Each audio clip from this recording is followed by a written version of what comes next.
പല പ്രാവശ്യം ഞങ്ങൾ തമ്മിൽ ഫോണിൽ സംസാരിച്ചിട്ടുണ്ട്. അപ്പൊ ഞാനിതുപോലെ തന്നെ എന്തിനു രാജിവെച്ച് പോയെന്നൊക്കെ ചോദിച്ചപ്പോൾ എൻ്റെ അടുത്ത് അന്ന് പറഞ്ഞതിനകത്ത് ഈ കാര്യം പറഞ്ഞില്ല, ഇങ്ങനെ ജിഹാദി ഒന്നും പറഞ്ഞില്ല. എന്തോ ലക്ഷ്മിപ്രിയയുമായിട്ട് ഒരു ചെറിയ പ്രശ്നമുണ്ടായി എന്നൊക്കെ ഞാൻ പറഞ്ഞു. ഇത് എന്താണ് മോളെ, ഇത് എവിടെ ചെന്ന് അവസാനിക്കും അന്ന് ചോദിച്ച് നമ്മളങ്ങ് വിട്ടു. ഞങ്ങളുടെ ഒന്നും കാലത്ത് ഇങ്ങനെ വളരെ മോശമായി എത്ര അന്തസ്സോടുകൂടി നടന്നൊരു സംഘടനയാണല്ലേ. ഈ കാശ് മുഴുവൻ കളയുന്നതിന്റെ ഒരു പങ്ക് സെക്രട്ടറിക്കുണ്ട്, ട്രഷറർക്കുണ്ട്.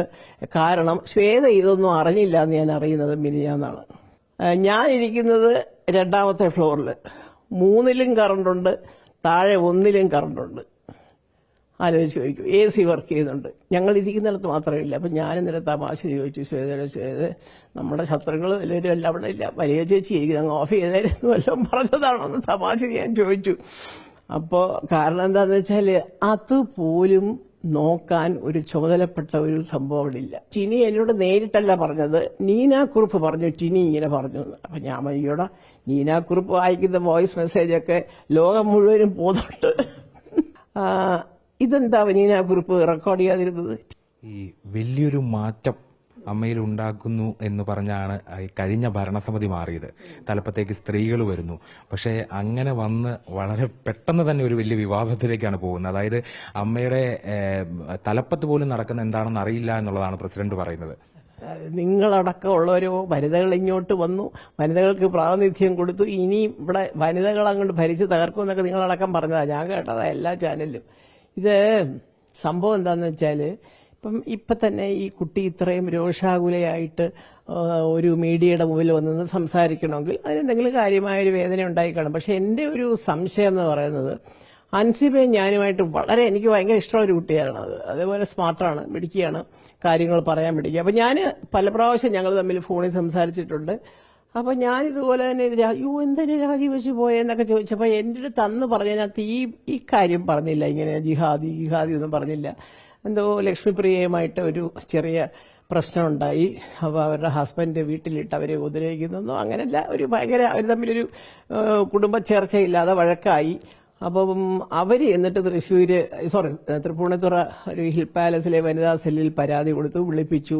3 മണിക്കൂർ എന്നെ ഇരുത്തി ചോദ്യം ചെയ്തു. ആൻറ്റി ഞാൻ പറഞ്ഞു, എന്താണ് ഇത്ര വലിയൊരു ഒന്നുമില്ല, ഞാൻ ഇവരൊക്കെ കൂടെ കണ്ട് ദുബായിലെ കണ്ടപ്പോൾ ചേച്ചി അവിടെ ചെന്നൊരു ഫോട്ടോ എടുത്തോന്നോ മറ്റോ ചോദിച്ചപ്പോൾ അതെന്തൊക്കെയോ ഒരു ദുരർത്ഥം പോലെ ലക്ഷ്മിപ്രിയയ്ക്ക് തോന്നി എന്നൊക്കെ ഞാൻ പറഞ്ഞു. ഇത് എന്താണ് മോളെ, ഇത് എവിടെ ചെന്ന് അവസാനിക്കും അന്ന് ചോദിച്ച് നമ്മളങ്ങ് വിട്ടു. കാരണം നമ്മളെ ഓൾറെഡി നിങ്ങൾക്കറിയാമല്ലോ, ലൂസ് ടോക്കറാണെന്ന് കുക്കു പരമേശ്വരൻ അവിടെ മുദ്രയെടുത്ത് വെച്ചിട്ടുള്ള. ശരിയാ, എനിക്ക് ടൈറ്റായിട്ട് സംസാരിക്കാൻ അറിയാൻ വയ്യ. കുറച്ച് കാര്യങ്ങൾ പറയേണ്ടത് ഞാൻ പറയും. കാരണം എൻ്റെ മക്കൾ പോലും എന്നെ എടുക്കും, അമ്മയ്ക്ക് വേറെ ഒരു പണിയില്ല എന്നൊക്കെ ചോദിക്കും. സത്യമാണ്. പക്ഷേ നമ്മുടെ പ്രായം, എനിക്ക് 71 വയസ്സായി.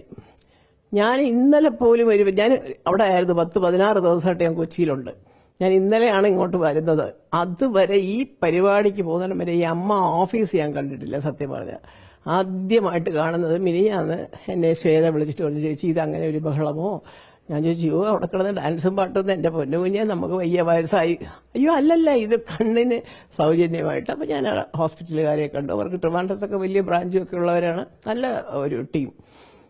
അപ്പൊ ഞാനിവിടെ ചെല്ലുമ്പോൾ വലിയ ബഹളങ്ങളൊന്നുമില്ല. ഒരു 10-30 ഒരു കുറച്ചൊരു പ്രായം ചെന്നൊരു കുറച്ച് പേര്. പിന്നെ അവസാനം ഞാൻ ഇറങ്ങാറായപ്പോൾ അവിടെ മത്സരിച്ച ആ കുട്ടിയൊക്കെ വരുന്നുണ്ട്, എന്താ അഞ്ജലിയോ, അവരൊക്കെ വരുന്നതൊക്കെ കണ്ടു. പക്ഷെ അത് അവരോടൊന്നും എനിക്ക് ഞാൻ കമ്മ്യൂണിക്കേറ്റ് ചെയ്യാൻ. അപ്പൊ ഇവര് കുറച്ച് പ്രായമായവരൊക്കെ എന്നിട്ട് പറഞ്ഞ ചേച്ചിയൊക്കെ നമ്മുടെ ഇതുപോലെയൊക്കെ നിൽക്കണം, ഞങ്ങൾക്കൊക്കെ ഒരുപാട് അപ്പൊ എനിക്ക് വാസത്തിൽ തോന്നി നല്ലൊരു പരിപാടി. കാരണം അവർക്കൊക്കെ ഒരു വലിയ സന്തോഷം. ഈ കണ്ണും അവർക്കും അവരുടെ ഭർത്താവിനും അല്ലെങ്കിൽ അദ്ദേഹത്തിനും അദ്ദേഹത്തിന്റെ ഭാര്യയ്ക്കും ഒക്കെ ഫ്രീ ആയിട്ട് കണ്ണാടി വരെ ഫ്രീ കൊടുത്തു അവര്. എല്ലാം കൊടുത്ത് ഒക്കെ കഴിഞ്ഞ് അപ്പം ഞാനിത് സംസാരിച്ചിട്ടുണ്ട്. അപ്പം ഞാൻ പറഞ്ഞു, എന്തുവാ ശ്വേതേ ഇങ്ങനെ ഒരുപാട് പ്രശ്നങ്ങൾ കേൾക്കുന്നു. അപ്പോൾ ഒരിക്കലും ഇല്ലാത്തവരെ എവിടുന്നോ ഉണ്ണി ശിവപാലനെ വിളിക്കുന്നു. അപ്പം ഞാൻ ചോദിച്ചു, ഞാൻ പറഞ്ഞു, എന്താണ് അവിടെ ഒരു പ്രശ്നം, നീയാണ് അതിൻ്റെ കാരണക്കാരെന്ന് കേട്ടല്ലോ എൻ്റെ പൊന്നു കുഞ്ഞെ വല്ലൊക്കെ ഉണ്ണെ പറഞ്ഞു. അയ്യോ എന്നെ ആർക്കും ഫോണിൽ കിട്ടുന്നില്ലെന്ന് കേട്ടപ്പോൾ നീ എന്നെ വിളിച്ചല്ലോ, അപ്പോൾ ഇത് അവിടെ വിളിച്ച് പോയ ആദ്യം ഞാൻ ജനറൽ ബോഡി പറഞ്ഞോളാം എന്നൊക്കെ പറഞ്ഞ് ഭയങ്കര ഓരോരുത്തരും എന്നെ വിളിക്കുന്നുണ്ട് ഒരു അമ്മസ്ഥാനം സങ്കല്പിച്ച്. പക്ഷേ എന്നെ വിളിക്കാത്തത് കുക്കു പരമേശ്വരനും നീനാക്കുറുപ്പും. അത് അവർ ആദ്യമേ തന്നെ ഒരു ശത്രുപക്ഷത്ത് നിർത്തിയിട്ടുണ്ട്. എന്ന് വെച്ചാൽ വേറെ വ്യക്തിപരമായ ഒരു ശത്രുതയല്ല, ഞാൻ എന്തെങ്കിലുമൊക്കെ കണ്ടാൽ ഇതൊക്കെ ഞാൻ ചോദിക്കും. അത് സത്യം വെച്ചാൽ ഞങ്ങളുടെ ഒന്നും കാലത്ത് ഇങ്ങനെ വളരെ മോശമായി എത്ര അന്തസ്സോടുകൂടി നടന്നൊരു സംഘടനയാണ് അല്ലേ. മധു സാറ് പിന്നെ പലരും അതിനകത്ത് വന്ന് തലപ്പത്തിരുന്നു. ഇന്നസെന്റ് ഏട്ടൻ ഇറങ്ങുന്നിടം വരെയും നമുക്ക് എല്ലാ തരത്തിലും ഒക്കെ അന്നും സ്പോൺസർമാരുണ്ട്, പരിപാടിയുണ്ട്, കാശുണ്ട്, സമ്പാദ്യമുണ്ട്. ഇന്നിപ്പോൾ കാശില്ല. ഈ കോപ്രായങ്ങൾ മുഴുവനും ഈ കാശ് മുഴുവൻ കളയുന്നതിൻ്റെ ഒരു പങ്ക് സെക്രട്ടറിക്കുണ്ട്, ട്രഷറർക്കുണ്ട്. കാരണം ശ്വേത ഇതൊന്നും അറിഞ്ഞില്ല എന്ന് ഞാൻ അറിയുന്നത് മിനിഞ്ഞാന്നാണ്. ഞാനവിടെ ചെന്നപ്പോൾ ഓരോ മുറിയിലും ഉണ്ട് 4-5 ക്യാമറ. അത് ഏറ്റവും വലിയ സങ്കടം ഞാൻ പറഞ്ഞു എനിക്ക് പടിയൊന്നും കയറാൻ ലിഫ്റ്റ് ഉണ്ടെന്ന് പറഞ്ഞു. അങ്ങനെ ലിഫ്റ്റ് കയറ്റി 3ാമത്തെ നിലയിൽ പോന്നു. അത് കഴിഞ്ഞ് താഴെ 2ാമത്തെ നിലയിൽ മീറ്റിങ്ങിന് വന്നിരിക്കും. തിരിച്ചിറങ്ങാൻ നേരത്ത് ലിഫ്റ്റ് വർക്ക് ചെയ്യുന്നില്ല.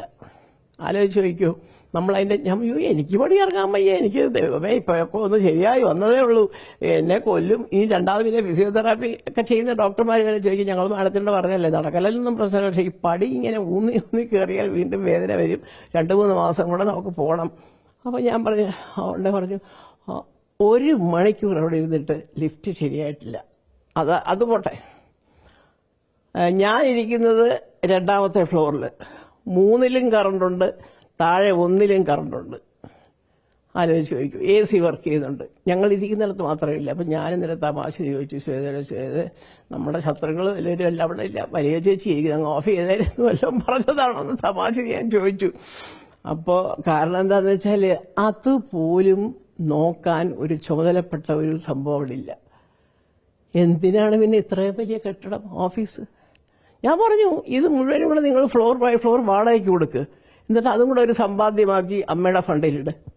ഇട്ട് കഴിഞ്ഞിട്ട് നിങ്ങൾക്കൊരു ചെറിയ സ്ഥലം ഇത്രയും വലിയ, അതാണ് ഈ പരാതി. രാത്രി 12 മണിക്ക് അതേ വഴി പോകുന്നവരും കയറിയിരിക്കുന്നു. പിന്നെ 5 മണിക്ക് ആഫീസ് വിട്ട് പോകേണ്ട അവിടുത്തെ ക്ലർക്ക് ഒരു പെൺകുട്ടിയത്തൊക്കെ പറഞ്ഞല്ലോ, അതിനോട് ആരാണ്ടോ വരുന്നു ട്രെയിനിൽ, അവിടെ നിൽക്ക്, അവർ വന്ന് ചായ ഇട്ട് കൊടുത്തിട്ട് പോയാൽ മതി എന്ന് പറഞ്ഞ് അവിടെ വരുന്നവർക്ക് ചായ ഇട്ട് കൊടുക്കലാണോ അമ്മയുടെ ക്ലർക്കിന്റെ ജോലി? അതിന് വേറെ കുക്കിനെ വെക്കണം അവർ, അല്ലെങ്കിൽ വരുന്നവർ തന്നെത്താനെ കഴിച്ചാൽ ഇവിടെ നമ്മൾ വരെ തന്നെത്താൻ ചായ ഇട്ട് കുടിക്കും. അപ്പം ഞാൻ ചോദിച്ചു ശ്വേത എന്തൊരു സില്ലി കാരണങ്ങളൊക്കെ ഇതൊക്കെ ശരിയാണോ ശ്വേത? കാരണം ശ്വേതകൾക്ക് എൻ്റെ ഒരു ധാരണ, ശ്വേതയ്ക്ക് കുറച്ച് കാര്യങ്ങൾ അറിയാം, കുറച്ചുകൂടെയൊക്കെ കുറെ ലോകം കാണുകയും കേൾക്കുകയൊക്കെ ചെയ്യുന്നുണ്ട്. പക്ഷേ എനിക്ക് തോന്നുന്നു ഇവരുടെയൊക്കെ ഒരു ശ്വേതയെ മാറ്റി നിർത്തി എന്നുള്ള ഒരു കുറ്റബോധമോ അല്ലെങ്കിൽ ഒരു വിഷമമോ മനസ്സിൽ തോന്നിയിട്ട് ശ്വേത ഈയിടെയായിട്ട് ഞാൻ കാണുമ്പോൾ ഉദ്ഘാടനം, റിയാലിറ്റി ഷോ, അത് ഇത് മറ്റേത് മറിച്ചത്. അപ്പം ഞാൻ വിചാരിച്ചു ഇനി എന്താണ് ഇതിപ്പോൾ ഈ അമ്മക്കാരൊന്നും ശ്വേത ശ്രദ്ധിക്കുന്നില്ല എന്നൊക്കെ എനിക്ക് തോന്നി. പക്ഷേ ഇടയ്ക്കിടയ്ക്ക് മീറ്റിംഗ് കൂടുമ്പോൾ ഈ മിനിഞ്ഞാന്ന് രാത്രി ഞാനിതെല്ലാം കഴിഞ്ഞ് വന്നിരിക്കുമ്പോൾ ന്യൂസിൽ കണ്ടപ്പോഴാണ് അൻസിബ ആദ്യമായിട്ട് പറയുന്നത് കേട്ടത്, ഇങ്ങനെ ഒരു ആരോപണം എനിക്കെതിരെ ഉണ്ട്. അപ്പം ഞാൻ വിചാരിച്ചു ഞാൻ ഈ കുട്ടിയുടെ എത്ര പ്രാവശ്യം സംസാരിച്ചു. അപ്പോഴൊക്കെ മറ്റേ ഈ കംപ്ലൈൻറ്റ് എഴുതി കൊടുത്തപ്പോൾ കംപ്ലൈൻറ്റ് എന്താണെന്നൊക്കെ ഉള്ളത് എനിക്കറിയാം, അതിനകത്തൊന്നും ഇങ്ങനൊരു കാരണം പറഞ്ഞിട്ടില്ല പോലീസിൽ കൊടുത്തതിനകത്ത്. പിന്നെ രണ്ടാമതിനിപ്പോൾ കൊടുത്തിട്ടുണ്ടോ എന്ന് എനിക്കറിഞ്ഞൂടാ. അപ്പം ഞാൻ പറഞ്ഞു അയ്യോ ഇതെന്ത് പറ്റി എന്ന് ചോദിച്ചു. അപ്പോൾ പിന്നീട് ആ കുട്ടി തന്നെ പറയുന്നത് കേട്ടു, ആ പുള്ളി എന്താണ് ടിനി എന്നോട് നേരിട്ടല്ല പറഞ്ഞത്, നീനാക്കുറുപ്പ് പറഞ്ഞു ടിനി ഇങ്ങനെ പറഞ്ഞു എന്ന്. അപ്പം ഞാൻ അയ്യോടാ നീനാക്കുറുപ്പ് വായിക്കുന്ന വോയിസ് മെസ്സേജൊക്കെ ലോകം മുഴുവനും പോകുന്നുണ്ട്, ലോകം മുഴുവനും കിട്ടുന്നുണ്ട്. ഞങ്ങൾക്ക് മാത്രമല്ല, അംഗങ്ങൾക്ക് മാത്രമല്ല, സകല സോഷ്യൽ മീഡിയയ്ക്കും പത്രക്കാർക്കും എല്ലാ ചാനലുകാരുടെ കയ്യിലുമുണ്ട് പല വോയിസ് മെസ്സേജും. അല്ലെ സത്യമല്ലേ ഞാൻ ഈ പറയുന്നത്? അപ്പം അങ്ങനെ വരുമ്പോൾ ഇതെന്താ നീനാക്കുറിപ്പ് റെക്കോർഡ് ചെയ്യാതിരുന്നത്? ടിനി അങ്ങനെ വിളിച്ചെങ്കിലും അടിപിടി കൂടാൻ പോയെങ്കിലും പിടിച്ചു, ഞാൻ ഇന്നലൊക്കെ പറഞ്ഞിട്ട് പിടിച്ചു മാറ്റിയെന്നോ എന്നൊക്കെ നീനാക്കുറിപ്പ് പറഞ്ഞത്. അപ്പം അത്രയും ഭീകരമായ ഒരു സംഭവം അമ്മയ്ക്കകത്തുണ്ടായിട്ട് ഈ കുക്കു പരമേശ്വരന് നീനാക്കുറിപ്പ് എന്തുകൊണ്ട് ഇതുവരെ ഇത് പറഞ്ഞില്ല? ഇപ്പം അൻസിബ കേസ് കൊടുത്തപ്പോഴാണോ ഇങ്ങനെയായിരുന്നു അങ്ങനെയായിരുന്നു എന്നൊക്കെ പറയേണ്ടത്? കുക്കു പറഞ്ഞതല്ല, ഓഫ് കോഴ്സ് അത് കുക്കിന്റെ പേരുണ്ട്. എനിക്കാണെങ്കിൽ അതൊക്കെ പറയാൻ തന്നെ നാണക്കേട്. എന്നിട്ട് സത്യം പറയുകയാണെങ്കിൽ മറ്റേ കുട്ടി പറയുന്നത് ഒരു സെക്യൂരിറ്റിയുമായിട്ട് ബന്ധപ്പെടുത്തി പുറത്ത് പറയാൻ കൊള്ളാത്ത, ഇതെന്താ സംഭവം എന്നറിയാം. ഞാനിപ്പോൾ എൻ്റെ മക്കളെ ചോദിക്കും അമ്മ എന്തിനാ പറയുന്നത് ചോദിച്ചാലും ഇത് ഞാനൊക്കെ അവരായി ഒരു ഫംഗ്ഷനും ഒന്നും പോകുന്നതല്ല. നമ്മളൊക്കെ ഈ വയസ്സായി ഇരിക്കുന്നുണ്ട്. ഇപ്പം എൻ്റെ ചേട്ടൻ്റെ ഒരുപാട് സുഹൃത്തുക്കളൊക്കെ ഉണ്ട്, ഞങ്ങൾ നിന്ന്. അപ്പം ചിലപ്പോൾ ചേട്ടനോട് പറയും ഇങ്ങനെ നീ ഒന്ന് ചെല്ലാമെന്ന് അവർ ചോദിച്ചു എന്നൊക്കെ പറയാം. അതൊക്കെ നല്ല പരിപാടികളാണല്ല, ചുമ്മാ അതൊന്നും അല്ല. ചില ഹോസ്പിറ്റൽസ്, ചില സാഹിത്യ സാംസ്കാരിക സമ്മേളനങ്ങൾ, ചില പ്രത്യേക ഇപ്പം നമ്മുടെ ഗുരുനാഥ് സാറിൻ്റെയൊക്കെ അങ്ങനത്തെ പല പല കാര്യങ്ങളൊക്കെ ഉണ്ട്. അപ്പം അങ്ങനെ അവിടെയൊക്കെ ഒന്ന് പോയേച്ചൊക്കെ കറങ്ങിയടിച്ചൊക്കെ വരുമ്പോഴേ നമ്മളോടൊക്കെ അടുത്ത് വന്നിരുന്നുണ്ട് പതുക്കെ. എന്തുവാ മാഡം അവിടെ എൻ്റെ പേര് ഞാൻ അവിടെ കയറിയിട്ട് ഞാൻ സത്യം പറയണേ മിനിയാന്ന് തൊട്ട് മുമ്പ് കൊടുത്ത ഇന്റർവ്യൂവിൽ ഞാൻ പറഞ്ഞു ഇതുവരെ ഞാൻ ആ കെട്ടിടം കണ്ടു. പക്ഷെ ഞാൻ പോയപ്പോഴും എനിക്ക് സങ്കടം തോന്നി.